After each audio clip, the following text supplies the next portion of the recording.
الحمدللہ رب العالمین، الصلاۃ والسلام علی سید الانبیاء والمرسلین۔ محترم سامعین، خانقاہ بیت السالکین کی طرف سے اور میری طرف سے اہل اسلام کو عید الفطر بہت بہت زیادہ مبارک ہو۔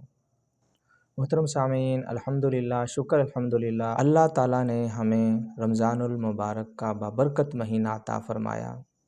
اللہ تعالیٰ ہماری عبادات کو اپنی بارگاہ میں قبول فرمائے۔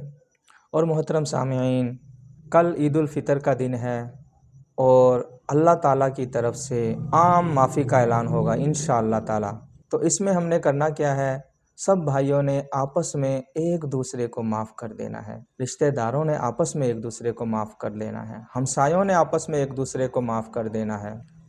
تو محترم سامعین، عید الفطر والے دن اللہ تعالیٰ عام معافی کا اعلان فرما دیتے ہیں، کیونکہ حدیث شریف بھی ہے کہ جب انسان مزدوری کرتا ہے تو اس کا پسینہ سوکھنے سے پہلے اس کو مزدوری جو ہے عطا کر دی جاتی ہے۔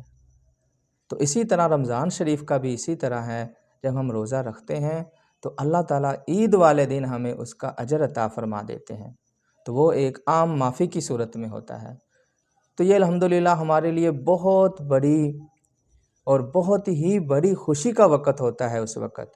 تو محترم سامعین، عید الفطر والے دن ہم سب مسلمانوں نے آپس میں محبتیں بانٹنی ہیں، پیار بانٹنا ہے، نفرتوں کو ختم کرنا ہے، اور بالخصوص فلسطین کے مسلمانوں کو اپنی دعاؤں میں یاد رکھنا ہے، اپنی طاقت کے مطابق ان کی مدد کرنی ہے جہاں تک ہو سکے۔ جو جس قابل ہے وہ فلسطین کے مسلمانوں کے لیے دعا کرے اور جتنی بھی مدد کر سکتا ہے مدد کرے۔ فی امان اللہ، السلام علیکم ورحمۃ اللہ۔